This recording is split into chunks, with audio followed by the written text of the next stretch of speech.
Hello and good evening and welcome everybody. Welcome to the first in our series of events with our partners Cucumber Clothing, dedicated to everything that makes you look and feel amazing. And we're delighted to welcome this week Alice Hart-Davis and Laura Jones. I will hand over to Nancy from Cucumber now, but please do feel free to ask questions in the chat and also leave comments as well if you like. And there will be a replay of this event because I know quite a few people I've spoken to today who wanted to make it couldn't, but that's the exact purpose of the replays. So if any of your friends think there's some great advice in here and they want to watch it, they can do on catch up, and that will be in the app in a couple of days' time. So over to you, Nancy. Great, thank you. Thank you for that introduction. Hello, everybody. I'm Nancy, co-founder of Cucumber Clothing. And as Amy said, this is kicking off monthly roundtable events, all held on the Fem Foundryapp, all part of our brand about everything that makes you feel and look amazing. And tonight we're kicking off with Tweakments. What are they? What should you know? What do you know? What do you want to know? What are all those burning questions? So get ready with them. Now's your chance to ask. Exactly. Just to introduce myself, I'm Eileen. I'm the other co-founder at Cucumber Clothing, and we are super excited to have you both, Alice and Laura, with us today. For the very few people who might not know who they are, Alice is a very well-known, extremely well-known beauty journalist, as well as the author of the definitive book on Tweakments, amongst many other things. Laura Jones is not only an acupuncturist, she's also a Chinese herbalist and a Reiki practitioner, and lauded by everyone from Vogue to every glossy magazine out there as a person to go to.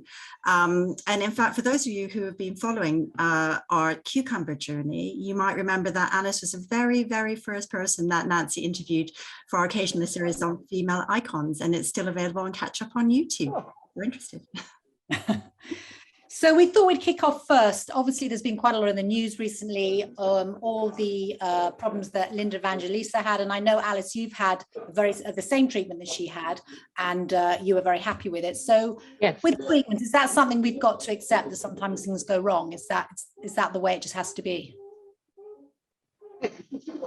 I think the difficulty, the one thing this awful case of hers has flagged up is that there can be problems. I mean, these are treatments, I think I would define them as non-surgical cosmetic procedures, but they are cosmetic medical procedures. And I think, we can get a bit casual about how we regard them. And I think people tend to forget the fact they are medical. As with anything medical, if you have a packet of medicines or if you have an operation of any sort, you'll be warned there are sort of, all those cautions on the packet of any medicine you get that says things have been reported. And it's the same with these procedures. They all have potential complications. I mean, those might be really tiny things, like anything that injects anything else into your face, anything where a needle is used. There could be bruising, there could be bleeding, there could be a bit of swelling. One of the complications with fat freezing or cool sculpting, with a particular brand that Linda Evangelista had the treatment with, is this very rare thing called paradoxical adipose hyperplasia, where the tissue, instead of freezing and vanishing, or 25% of it vanishing, actually hardens up and enlarges. So yeah, I mean, the key thing is things can go wrong, and people should just do their research, and when they sit down with a practitioner, should say, what are the potential problems with this treatment? How often do they go wrong for you, the practitioner? If it goes wrong for me, what will you do? So that's what people should be aware of. Do you find, Laura, that people are coming to you who've had maybe tried down the more medicalized routes and then come to you because they want corrections, or they're coming to you for prevention? What sort of clients are you seeing? Both, really. So I've had a few in the past that have had things that have gone wrong, but generally that's been because they've seen someone who perhaps has done something they shouldn't, for example, injecting silicone into the face, which you shouldn't really do. But most people are interested in prevention or treating what they already have. I mean, as Alice said, all treatments have side effects, even acupuncture does, because again, you are piercing the skin, there is a risk of bruising or bleeding, and very rarely a little bit of swelling, but it's just about being aware of that and whether or not you're willing to take that risk. I mean, I have patients who, if they got a bruise on the face, that would be the end of the world for them, whereas other people would be like, oh, that's okay because it's going to go soon. So you just really need to know what it is you're getting into, what the effects can be, and also what the side effects are.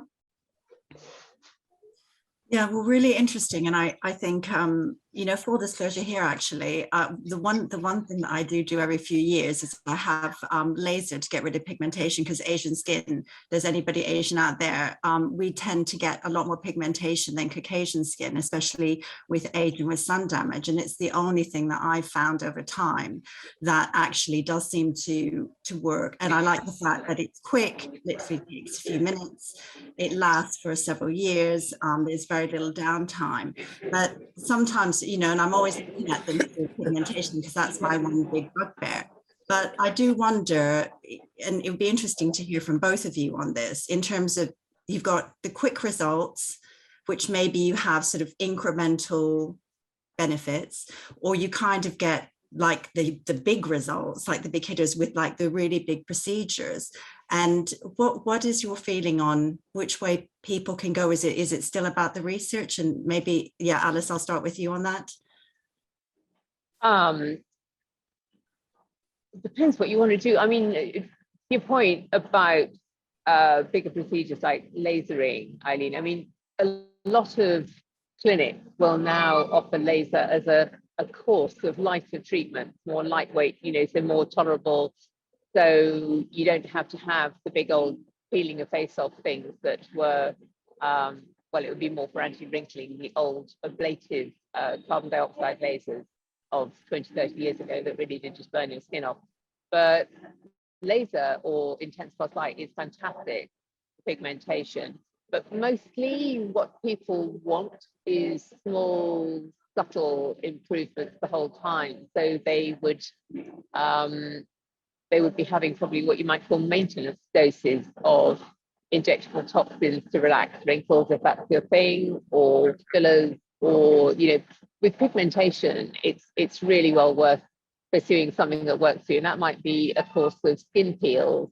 So depending on your skin tone, you know, the darker skin tone it gets, the harder it is to use laser light effectively on the skin, because there's less differentiation between the color of the underlying skin and the pigmentation, and that makes it harder to work safely and accurately with a laser. But skincare, on the other hand, or kind of medical skincare, or sort of prescription skincare, can get really good results, as you can get with a series of lightweight skin peels. So it's about balancing up the result you're after with your appetite for treatment, your appetite for downtime, your budget, and finding a way through all of that. Yeah. And Laura? It just depends really on what your end goal is, whether you want an immediate result or you are prepared to take time. I usually ask people that come to see me if they could give me the time to get the result. Acupuncture can be very effective for pigmentation, but it's not going to disappear. In fact, generally what happens at the beginning is it will go a little bit darker and then it will start to break up. So it's just whether or not you're willing to go through that to get to where you want to be. So I always tell my patients, like Alice said, you know, it's do your research, find out what the patient wants in terms of the end result, and then go from there. I mean, sometimes patients come and they have things and they want them fixed right away. And then I say, well, you need to think about things like lasers and peels then, and you need to go and do your research, because I can't get that immediate result for you. The only thing I will say is with acupuncture, because we're treating the whole person, in Chinese medicine, we see pigmentation as like a stagnation, a buildup of stuff that isn't moving through the body. So the idea is that by addressing the underlying cause with the acupuncture, and also topically on the face with the needles, is that everything gets healthier. The skin itself will become healthier as well, if that makes sense. Very interesting. Basically what you're both saying is about having realistic expectations, because I think people sign up for things and they see a picture and they think, I want it. It's like going to the hairdresser and say, I want to look like that, but maybe, you know, it's not going to make you look like whoever it is you want to look like. I mean, do each of you have a sort of a favorite treatment that you think is a sort of, you know, a basic one that most women would benefit from, or, you know, a sort of a general one that you're a massive advocate of? Should we start with you, Alice? What would be your sort of go-to? Sure. Apart from, it tends to change, depends on what I've tried, what I've been wowed by. I think in terms of Tweakments, for anybody who's okay with needles, it would probably be one of these skin boosters, as they're called, or injectable moisture jabs. But the one that everyone chatters about is called Profilo, but there's half a dozen other kinds on the market. And what these are is they're a very fluid form of hyaluronic acid. The hyaluronic acid is a molecule that holds onto a lot of water, so it's what forms the basis of injectable fillers. But in a skin booster, it's really runny, so they stick it in about 5 points in your face, and it spreads under the skin. Very superficial, so it's only just under the skin. So it's like having a layer of long-lasting hydrating serum just underneath the skin. And why that's a good idea is because having all that extra hydration in the skin enables the skin to remodel itself, to produce more collagen, which is the protein that keeps the skin strong, to produce more elastin, which is what gives skin its spring. And together, those, with all the extra hydration you've got, produce a tightening effect. So it takes a couple of rounds of treatment over a couple of months to get the effects kicking in, but then it lasts for 6 months, and it just softens and smooths and slightly tightens and gives back that glow. So if you've got older skin, which tends to start looking a bit drab, a bit flat, you know, and sort of loses all its bounce, I love that one, and it's easy enough to recommend because people aren't quite so scared of it as they are of entry.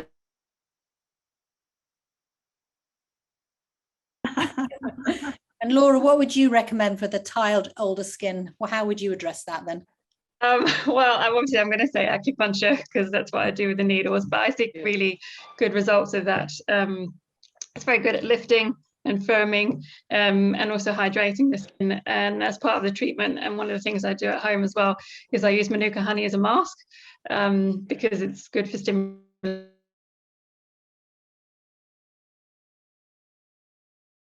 And then sometimes incorporate the red, green LED lights just to help with that as well. But yeah, that acupuncture facial would probably be my favorite. And can I just ask you, Laura, with the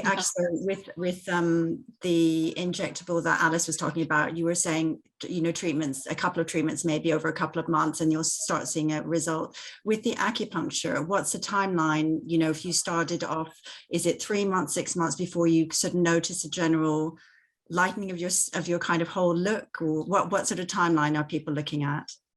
Okay, so you should notice the difference after one session. Your skin will look plumper and more radiant.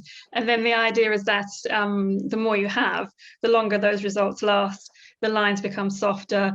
So usually I would recommend a course of 6 to 12 sessions, ideally weekly, depending on the person and their time, because the more you have, the less you need. Acupuncture is a cumulative effect.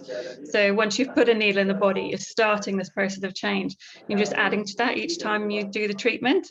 Right. So the skin starts to look better. And then you just come for maintenance. Obviously, I can't stop the aging process, but we can certainly slow it down a little bit and then enhance what you already have. And so then those who've done a course would probably come back, you know, once a year, once every 6 months, just for a couple of treatments, just to keep them ticking over.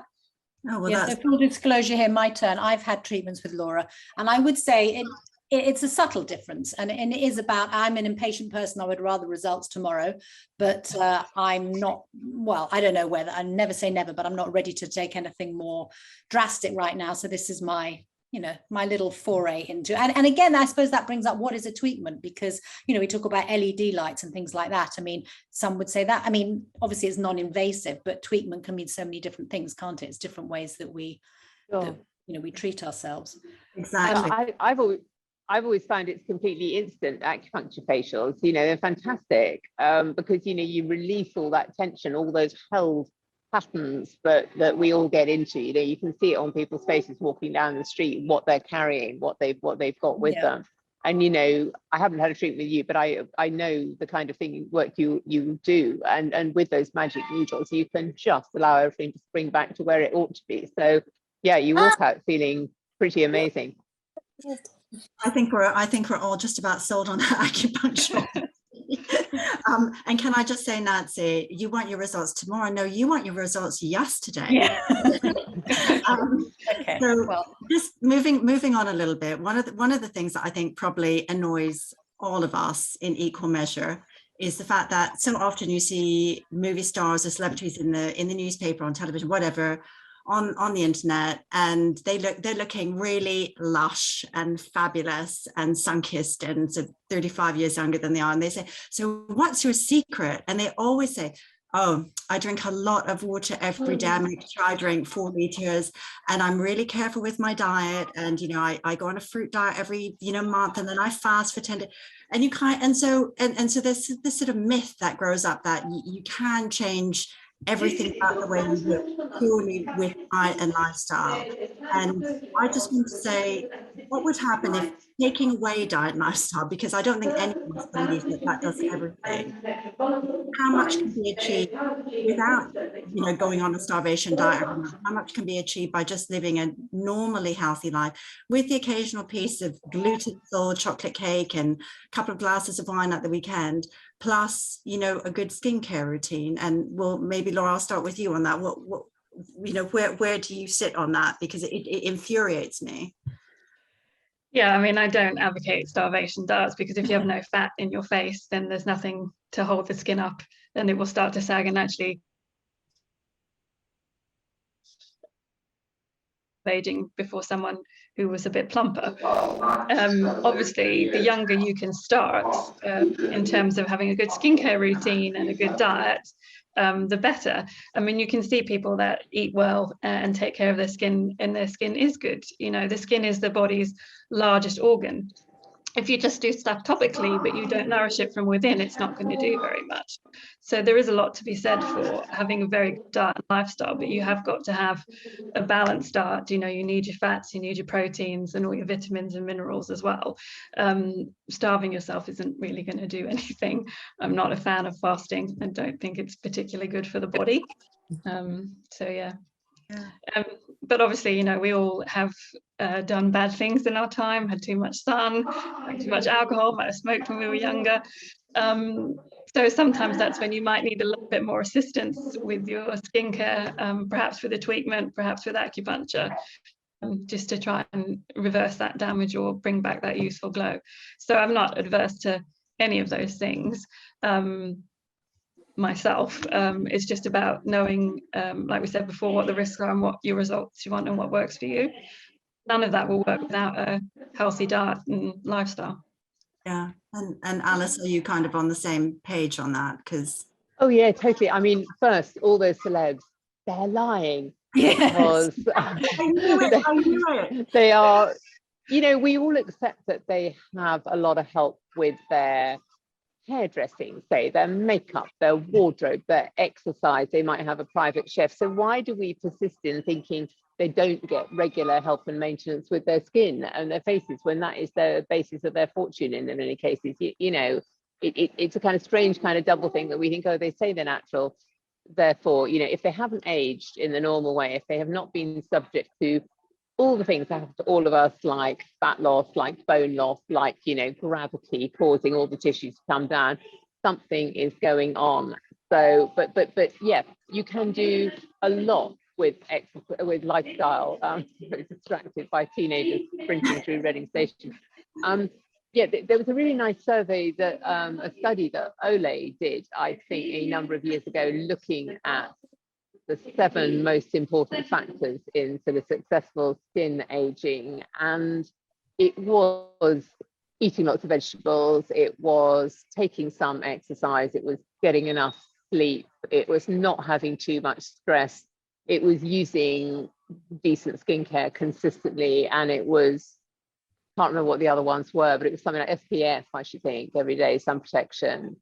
But the key point was consistency. It's like people talk about the 80-20 thing. It's if you do most of this most of the time and you keep it up, that's where you see the results. Yeah, drinking lots of water, very healthy habit, doesn't hydrate your skin directly, but obviously it's great for your body. It enables your body to function better, enables the rest of you to function better, your brain and everything else, and that will be reflected in your skin. It will help keep your gut healthy, all this eating vegetables, not too much stress, drinking lots of water, that is reflected hugely in the skin. Yeah. So yeah, the absolute basics of a healthy lifestyle are fundamental to all of this. And I do get asked from time to time whether Tweakments can make up for an unhealthy lifestyle. And all my friends say, God, yes, of course, but up to a point, the lifestyle is the basis of all of it. So I'd say, yeah, start with those vegetables. And nothing's changed really. It's all back to basics. We all want a magic wand, but really there's no point unless you're going to do silver bullets. No silver bullets. No. And so really also, I guess a lot of it is down to our genes, because obviously, you are what that study pointed out the same thing. Well, another study, probably by the same lot, because they do a lot of work in this area. It's really fascinating. But no, your genes is the hand you've been dealt, but it's how you play that hand that matters. So lifestyle, good lifestyle, with all those factors I was talking about, can absolutely override whatever genetic but presumably some people have been dealt a better hand than others. I mean, they have a better starting point. Then they're lucky. They're lucky they have a better starting point, but it's vastly lifestyle more than genes that affects how your skin looks over time. And what would you both say we should be telling our daughters? Because I suppose the danger with all of this is we'll become so obsessed with what's on the outside, which we're all guilty of that. But ultimately, you've got a whole group of teenagers growing up who a lot of them all look the same. If you go on Love Island, they're all having the same treatments, and that's what's in vogue now and maybe won't be in vogue in 10 years time. How should we be educating all the girls growing up, and the boys, on what they should, well, I guess it's coming back to diet and lifestyle. I mean, what would both of you say on that? How do you feel about the next generation? Laura, should we start? You're going to go, Laura. Yeah. I do feel a little bit sorry for perhaps a younger generation because of all the pressure that they have from social media that I didn't have when I was growing up. But I think something that does annoy me, is a little bugbear, is that people assume that when you're taking care of your skin, it's vanity, you're obsessed with the outside, but the skin is your biggest organ. It's what protects you, it stops the bad stuff getting in, it keeps everything inside hydrated, so it's really important that you take care of it. So I think maybe for the younger generation, like you said, Nancy, it's about teaching them about a healthy lifestyle, and also perhaps that they should be making the most of what they have. I know that sounds really cheesy, but not to be so focused on these unrealistic images, that have been photoshopped and what have you. There's that as well.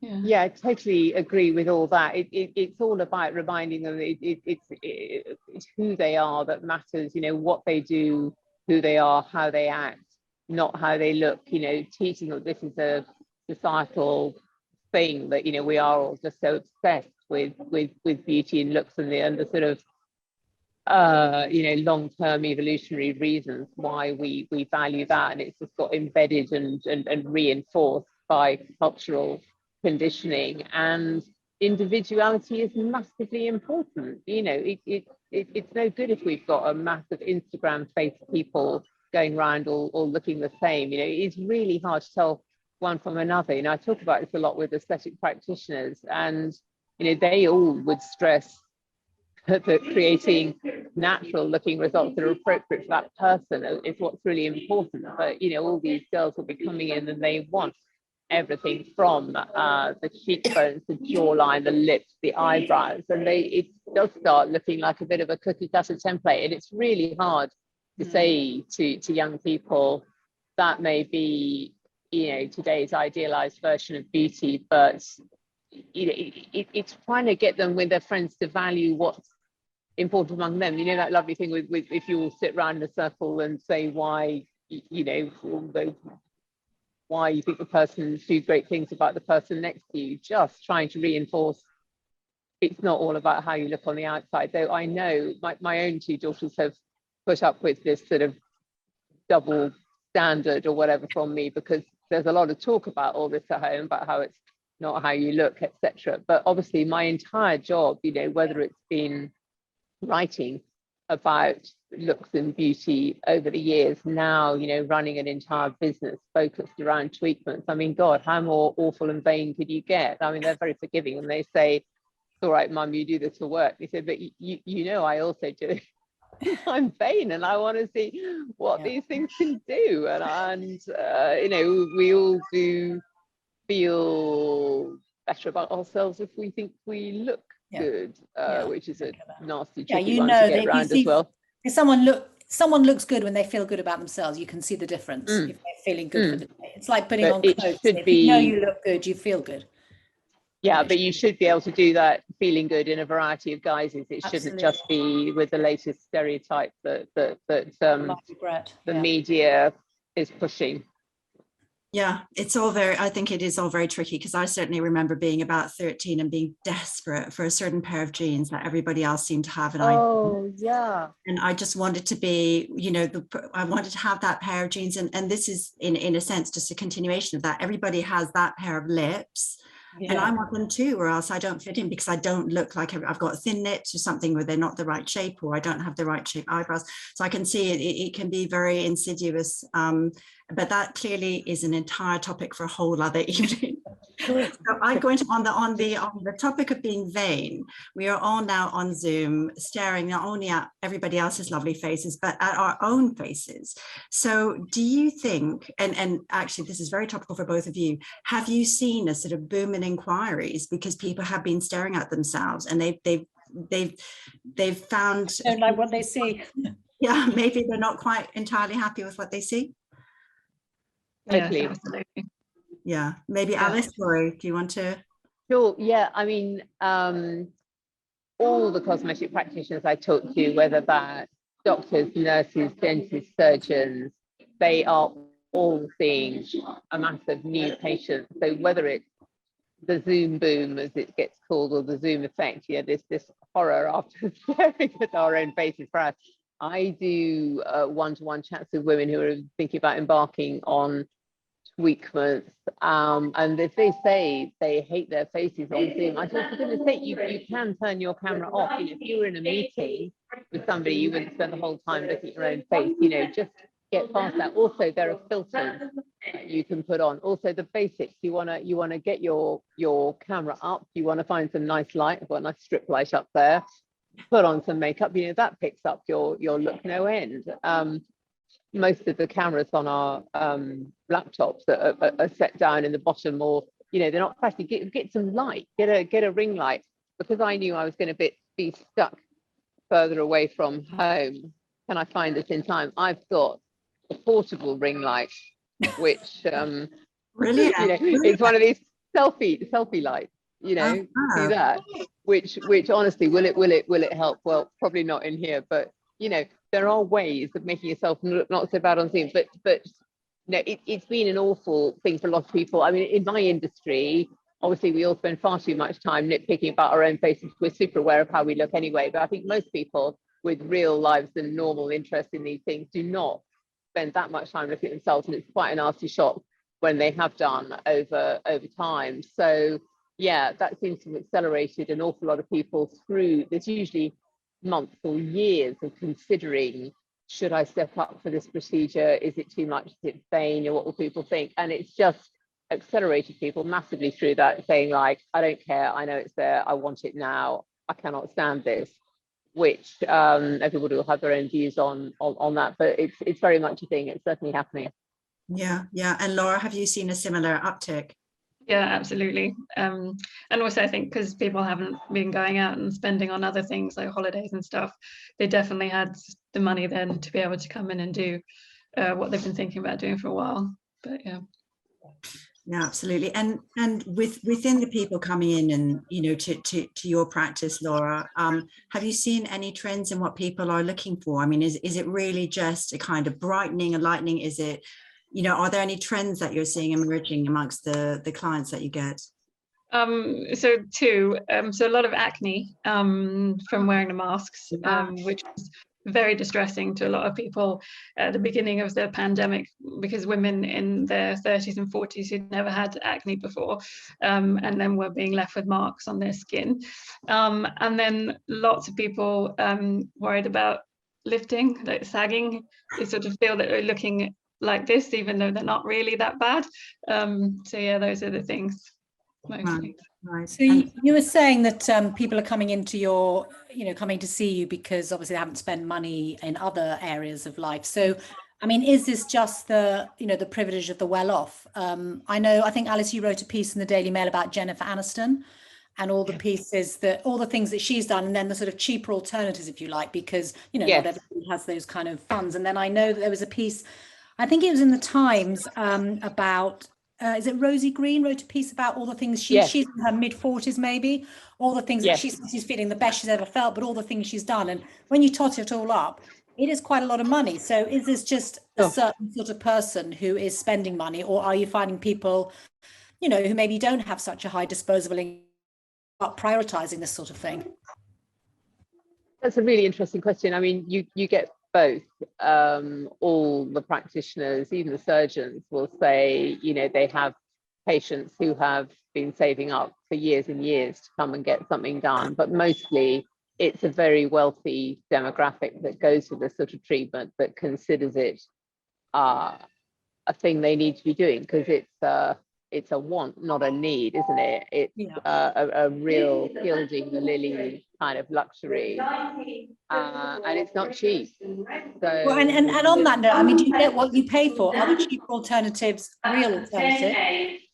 It depends. I mean, in when you go and see a practitioner, I was just talking about this with the guy I was interviewing just now, actually. He was teaching a whole group of delegates about, because people will say, oh, well, how much should I pay for a milliliter of lip filler? God, you don't want to think of it in those terms, even. You want to go to somebody who is really skilled and will choose the right amount to make your lips look lovely. It completely depends on how your lips are, what you're trying to make of them. So what people say is it's all about the skill, not the mill. You want to pay for expertise.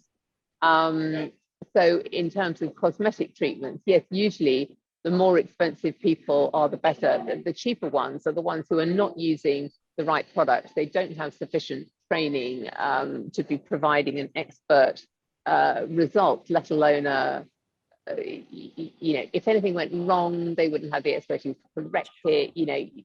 They just don't do such good work. So you are paying for the skill, and that's why going for cheap treatments is a really bad idea, and it can become very expensive emotionally as well as financially if it goes wrong and you have to try and get it redone, etc. But yeah, it's expensive, or you ought to think of it in terms of looking for the best, because there is a lot of excellence out there in aesthetic work. We never see that. We only see the bad work, and then we're horrified by the bad work. But all those people who are lying about drinking water to look the same at 55 as they did at 35, they're getting a lot of fantastic work, and it won't be cheap. And do you see people coming to you, Laura, who maybe have gone elsewhere and had bad experiences, or is it sort of similar? Yes, sometimes. So I've had a few patients before who've had cosmetic procedures that perhaps haven't gone as planned, or have seen other practitioners and didn't get the results that they want. I am aware that I am at the higher end of what I do, but I studied for 10 years to get to where I was. So it's like Alice said, you have the skill set that goes with that. But I have a range of clients, from those that save up to those that, I have some people that, not for facial acupuncture per se, but will come in and see me every day for a little bit of acupuncture and things. So it just depends on budget and timing.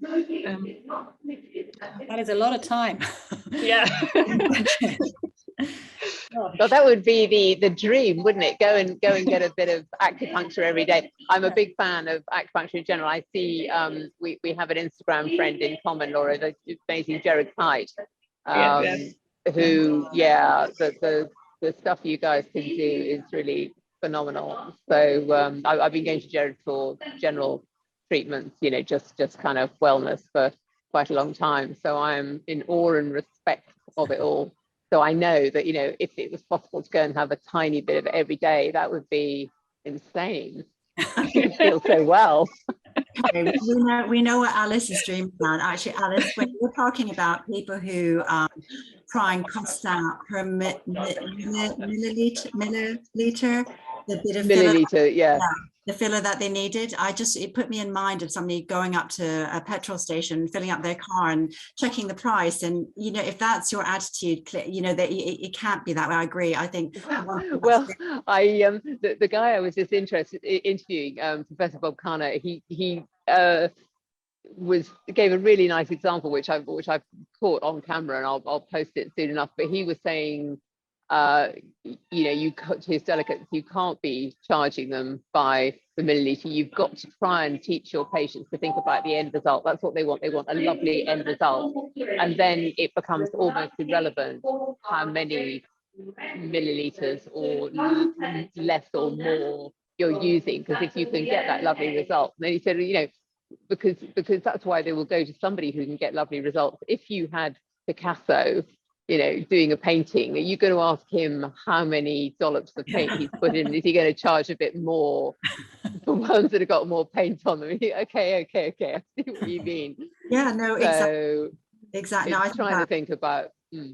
Yeah, sorry, no, I think that just, yeah, that everything that you said, it all comes back to, you know, do your research, have realistic expectations, and know what you want really, rather than just trying to, and clearly this is not an area where penny pinching is a good idea. You want to have the person that you think will do the best job for you. And if that means saving up a bit, as you would for anything special for most people, whether it's a pair of shoes or a holiday, it's in the end, it's worth it, rather than going on the cheap and then finding out you're not getting what you want. And you know, if it's a, you know, 2 single beds instead of a double, that's one thing, but if it's your face, it clearly is significantly different. So so on to the future. I mean, we talked a tiny bit about trends in terms of what's happened during Zoom. What do you think the future holds? And I don't know what that means for acupuncture, because acupuncture obviously has an incredible history and a very ancient history. So I don't know if there are any future trends in that. And obviously in terms of treatments, probably the world is your oyster, Alice, but Laura, do you want to start with acupuncture? Let's start historically and move forward. I don't know about future trends, because the treatments are sort of individualized to that person. There are things that are becoming more popular, like I formulated a cellulite treatment with acupuncture, and now it seems that more and more people are starting to do those kind of things too. I think microneedling is obviously another thing that's come from acupuncture, and gua sha was a big thing on Instagram that's going on, but all of these things have been around for a long time. I'm slightly hopeful that there'll be less of that Instagram big lips, heavily contoured face look, and people will move a bit more to natural and think more about taking care of their skin rather than trying to look like someone else. But yeah, I'm not sure about future trends otherwise. Sorry. Well, maybe it's just a trend towards a lot of people wanting to look their best at whichever route they take, and I think there has been a lot more interest in that in general, as we've discussed. And Alice, how about you? Have there been any amazing treatments that are coming down the line that you want to share with us? There are many. I was just wondering which I could talk about. It's so interesting as well, like you're saying, Laura, with the whole Instagram face thing, and wondering how long it'll be till that goes away or morphs into something else. Because if you think of defining beauty looks over, you know, 20 years ago, 40 years ago, you know, there is a huge difference, and whether we'll see a swing in one direction or another, you can't tell when. But one thing that's big in the Tweakments aesthetic medicine area is regenerative medicine, which is using your body's own tissues to restore, rejuvenate the rest of you.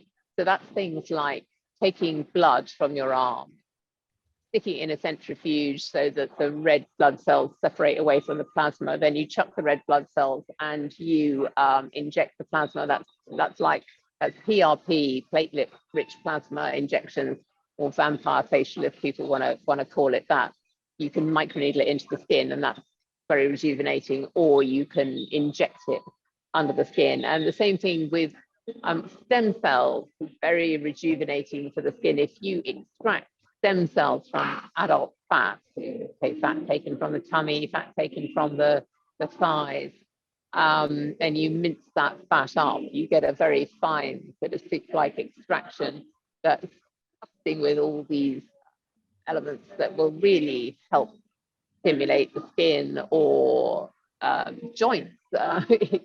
There's huge applications for sort of what do you call it, osteo sort of medicine, you know, joint, anything where you've got joints that are malfunctioning. Could it work for hair restoration? All these kind of things.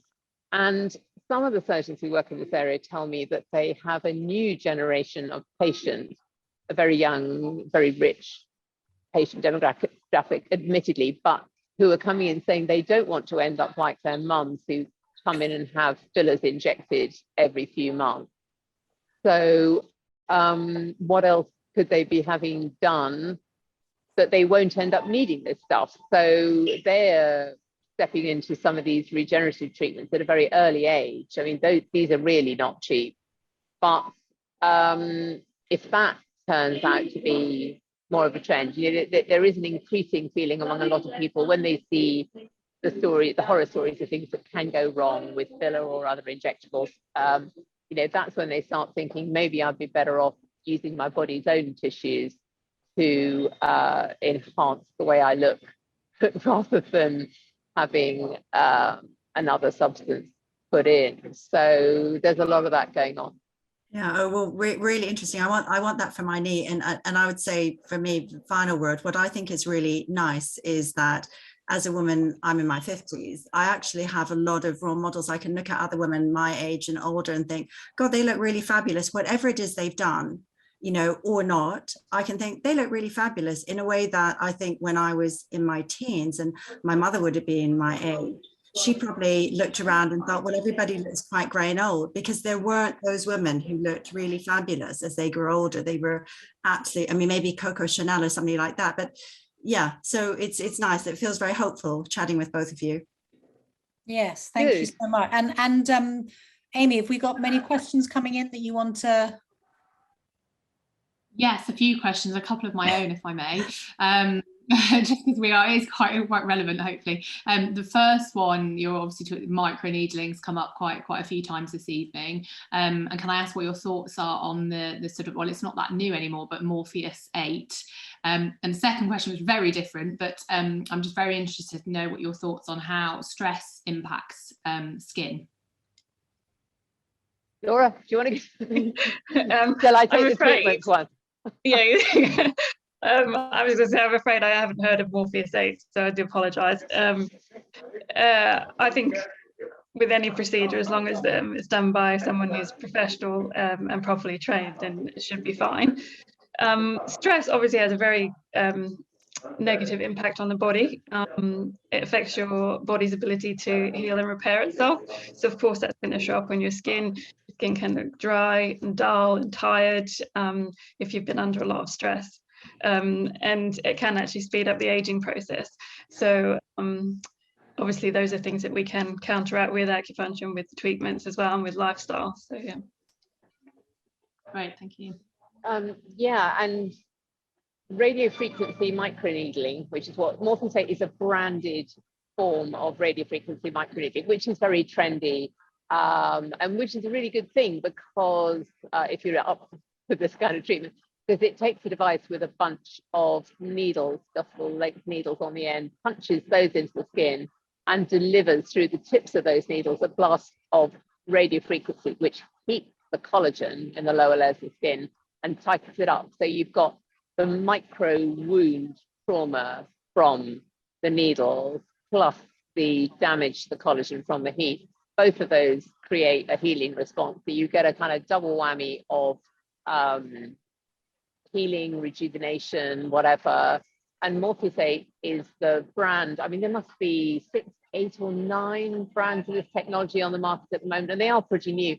But the one that everybody's heard of is Morpheus 8, because Judy Murray talked about having treatment with that during lockdown, and her face was transformed. I mean, she also used a very hardcore medical skincare regime that's what cleared all the pigmentation. It wasn't the needling on its own. but that is really good for tightening, smoothing, refreshing the skin, and it's great for acne scarring, things like that. So yeah, that's good. And I now can't remember what the other part of the question was. Stress is, yeah, I mean, Laura's absolutely said it. It's so bad for your skin, and along with high stress often goes lack of sleep, which is equally bad for skin. And you know, you're under a lot of that. You can measure the effects of the skin really quickly. I did a study with a lovely professor of molecular biology at Newcastle University years back, looking at the effects of different lifestyle behaviors on my skin. I had to take a swab from the skin on my nose and from the skin on my arm every fortnight after adopting or dropping some particular lifestyle behavior over the course of a year. And the one thing I was pushing off to the end was actually high stress. They said whenever I reported high stress, you know, they saw it shoot up. And when I had to do the lack of sleep, they said we don't need to do it more than 3 days, you know, it'll go through the roof. And they did, because they were measuring the damage done to the mitochondrial DNA inside your skin cells. There's DNA, then there's the mitochondria, they have DNA of their own, and that DNA doesn't repair, so it gives away a historic account of all the damage you've inflicted on it over time. And that was what they were measuring. And yeah, so this is just me whittering on to say I know there's proof, Don't as well as, you know, I was just saying, don't stress out, it's not worth it. I know we all carry on running around like headless chickens, you know, and it's very hard not to, but it's bad for your skin, and we kind of know it, but we ought to know it more thoroughly than we do and act on it. Okay, thank you. That's very helpful. And there's another question here, which is a good question. Laura's probably one for you. Do you think people avoid the acupuncture procedure because they're unaware of how effective the treatment can be? I'm not sure if it's because they're unaware of how effective it is. I think it's more the fear of needles. And you know, I've had patients before, I've given them body acupuncture, and then I've come up to put needles in their face, and they're like, "Oh, whoa, what are you doing?" You know, people can be a bit worried about needles in their face. But I always say, you know, your skull is here, the needle's not going anywhere. It's actually one of the safest part of the body to needle. But you know, there is a fear of needles, there's a fear of the pain of the treatment. It's not the most comfortable thing to have done, but it's a very temporary sensation, because once all the needles are in, the sort of any initial sharp pain you feel has gone away. So yeah, I mean, obviously then they're probably not thinking about the effects of the treatment if they're concerned about the actual needles themselves. But it's interesting because obviously Botox and filler is done by needles. But it's a much more instant, I suppose, result, and that's the sort of second question. Part of the question is there more of a preoccupation with these procedures that produce these immediate results, and that's why maybe people get over that fear of the needles, because it's immediate in that sense. Yeah, and I think also a lot of people, if they've not had acupuncture before, I think they assume that the needles with acupuncture are the same size as a hypodermic needle, and so having loads of those stuck all over your face is absolutely terrifying. But they're I mean, I don't have any to hand to show you, but they're so fine. I mean, you could fit up to probably 20, maybe 50, depends on the size of the needle, in one hypodermic needle. So there is that. And like I say, with acupuncture, because there's a cumulative effect, I do need time in order to get a good long-term result. But I think we live in a society where we can get what we want like this, and so people do just sometimes want that instant result. So yeah. Okay, thank you. I think that's it for the questions. Thank you very much. Oh, the only thing I would say on that, if there was anything, I was having a ton of Botox the other day, like you do, and the practitioner put a lot in my jaw because to help soften the clenching and grinding, and that is the one point in which you have toxin injected, which it's the feeling is a bit akin to an acupuncture thing, and you think, oh wow, there's quite a nice relaxing effect of the needle just going in there. I don't know if that's just wishful thinking, Laura, or whether you would treat the masseter tension in the masseter muscle with a needle directly into it under any circumstances. Yeah, absolutely. In the area behind the ear, and then obviously the distal points as well. Yeah, okay. In the legs. And then I use this one a lot because that tends to get a lot of people hold tension here and then. Oh yeah, I do. I've got I'm constantly doing that. Modern life. We all need to be anaesthetised from modern life. Yeah, well, I have to say, I can thank my mom from what feels a century ago, who said to me, "Stop lifting your eyebrows so much; you'll get terrible wrinkles." Oh. I think she saved me a lot of pain, because I did stop lifting my eyebrows. And she said, "Look at all those French women. They're constantly raising their eyebrows, and look at their foreheads." So that's a cheap and cheerful tip out there for anybody. Is this one final question, guys? It's a good one on which I'm amazed didn't come up earlier, actually, on skincare brands, and asking sort of what's the worst culprits for skin damage. Obviously we're talking about that now, and should we gravitate to any particular skincare brands? Alice, you were talking about Judy Murray. ultraviolet damage from exposure to daylight. That is what does the most harm to our skin. It accelerates aging in the skin. I know we all need a bit of vitamin D, but you still get that through sunscreen. So wear SPF, because it's the small stacking up of the damage done by UVA, not sunshine, hot rays, UVB that you get more of on holiday or in the summer. You know, it's just the incremental damage from UVA on the skin, breaking down the collagen, breaking down the elastin, destroying the ability of the skin to keep its structure, to hydrate itself. It just speeds everything up, produces pigmentation problems. Wear your SPF from an early age and you'll be laughing. Any brand you like and tolerate. And no, skincare brands, buy what suits you, buy what you like. You know, some people prefer one sort to another, but I would go by key ingredients, and I would not say you know, to buy. I can't give any. The world of skincare is so enormous. I'm not a particular advocate of any brands except the ones that really work, and they tend to have higher doses of more active ingredients, shall we say. So they're not like naturals or, you know, whatever that will moisturize the skin a bit, do nothing much else. So yeah, I tend to prefer a more aggressive skincare regime, which I know a lot of people won't like. But yeah, wear sunscreen. That is your best thing. That is the number one thing. Do nothing else. That will really help you. Do you think there's more education to be done around that in the UK, and that there's still this sort of you know, people don't understand exactly like you're saying, that SPF is different to what you would wear on holiday, that's still in London when it's raining, we still wear it.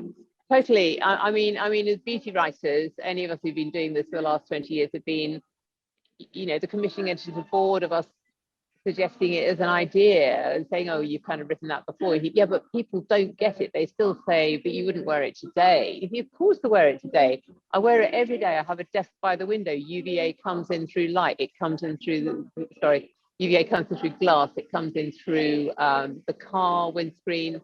You know, that's why if you have the size of your face measured in a really high-tech scanner, one will probably be measured as older than the other. It'll be, you know, if you're a driver, it'll be the side that's near the whatever. Me, this side of my face, I had it done a couple of weeks ago, measures a couple of years older than that side, simply because this is where the window is, where my desk is, even though I've got UV mesh on the window, and I wear sunscreen because I'm now really sounding like a lunatic obsessive. But, you know, it makes a difference. And it's one of the really small things you can do every day for not very much money, that over time makes an enormous difference.